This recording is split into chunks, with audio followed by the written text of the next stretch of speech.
So today we're gonna go on a journey where not a lot of foreigners go. We go into the hills of Medellin, which you could call the slums or the favelas, or here we call it Barrio Popular.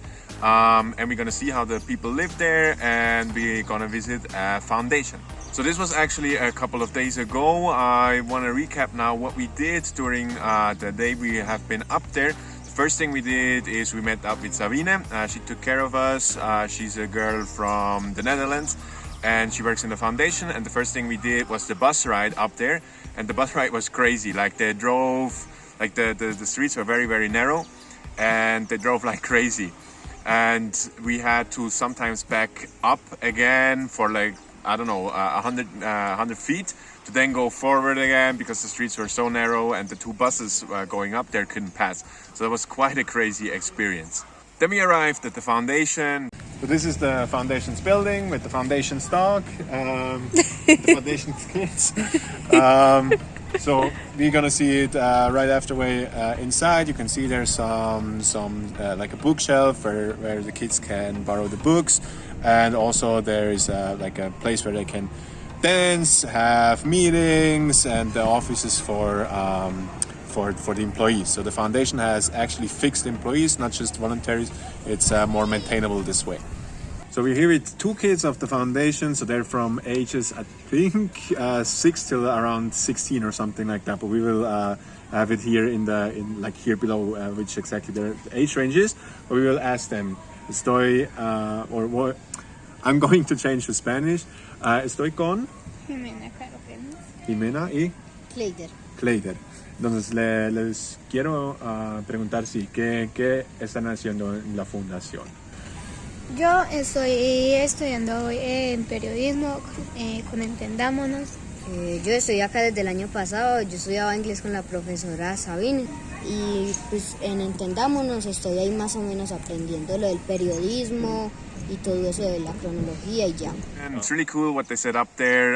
The foundation was founded by a Dutch person, a football trainer, like a football coach's coach, around I think 10 years ago, where they did that. And we're gonna find out now in a little interview with Sabine what exactly are the challenges of the people up there in the barrios, which we know that the crime rate and just things are a little bit higher there. So we were gonna find that out with the interview with Sabine. Okay, this is Sabine from the Netherlands. She is working here since 2 years, and we're gonna ask her some questions. So why did you join, or what's kind of your history? Why did you join being up here in the mountains of Colombia? It was 6 years ago that I was doing my thesis, and I was doing it for the foundation as well. And I always kept contact with the foundation, and I saw how the foundation was growing organically.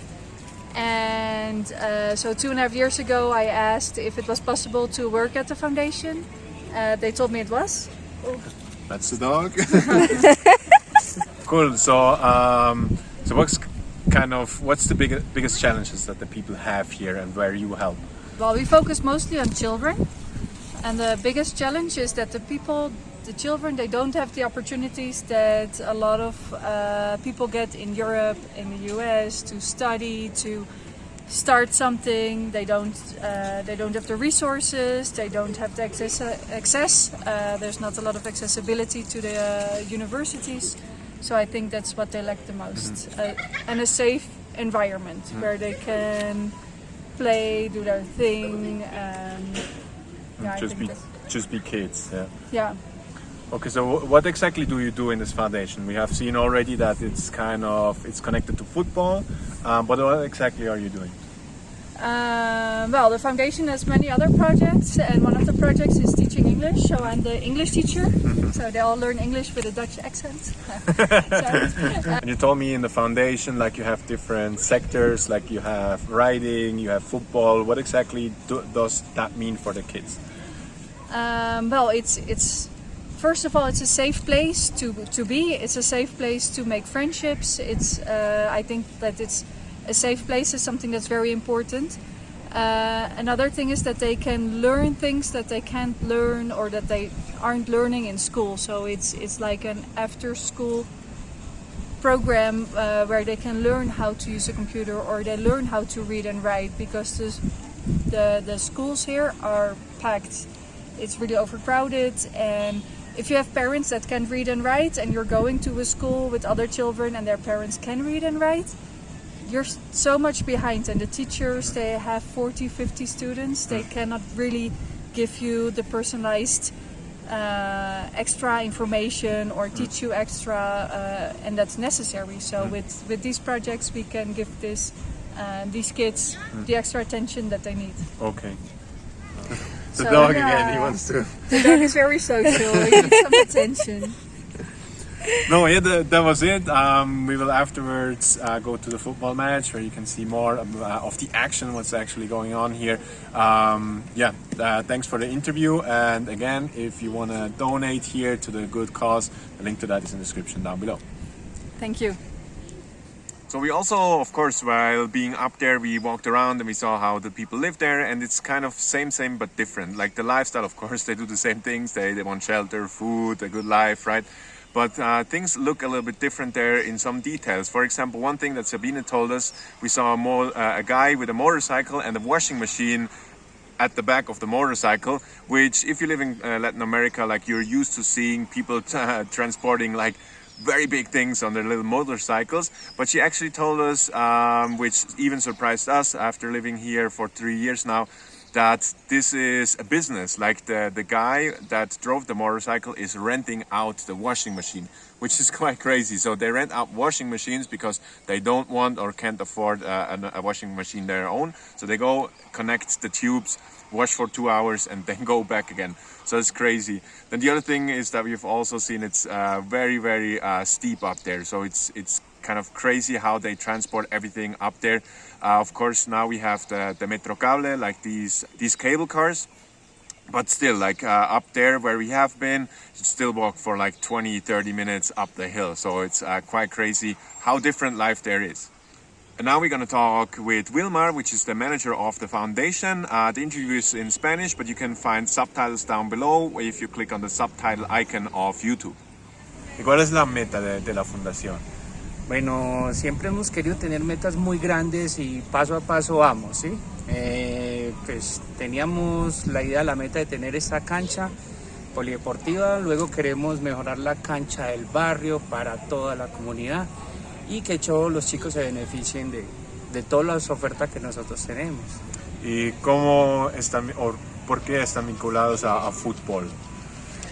Bueno, pues fútbol es como el corazón de nosotros, nos gusta el fútbol, a Eddie le gustaba el fútbol, a Wilmar le gusta el fútbol y bueno, y creemos que desde ahí empezamos a sensibilizar a los chicos porque inicialmente trabajamos en la calle, con el niño de la calle, el que pues, mucha gente no le gusta tocar, entonces a través de eso empezamos a generar confianza y a partir de eso nos dimos cuenta que bueno, el fútbol es algo a nivel mundial, le gusta a todo el mundo, entonces por eso. Listo, no, muchas gracias para tenerlos, me encanta que están haciendo aquí y si otra vez si quieren soportar es de buena causa, sí, el link está down below. Gracias. Then the way we have been up there with the bus last time, we now walked down after visiting the match of the foundation. And we walked down there and it was quite crazy. Usually we just seen that in the Comuna 13, which is another Barrio Popular, which is very, very touristy. We saw these like little pathways of these Barrio Populares only in from above, from the cable car or in the Comuna 13. But now we are actually in the midst of those and it was quite interesting. If I've seen, let's say, videos of those, usually it was in Brazil with the favelas, it looked very, very dirty and yeah, very, how should I say, not so nice, let's say. But here was crazy, like they had flowers going, some people were seeding plants while we were walking through there.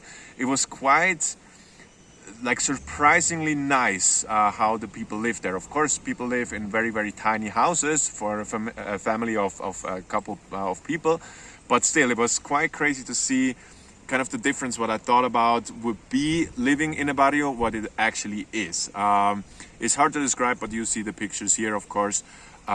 Yes, that was something that surprised me. And then we said goodbye to Sabine and we headed back to our home.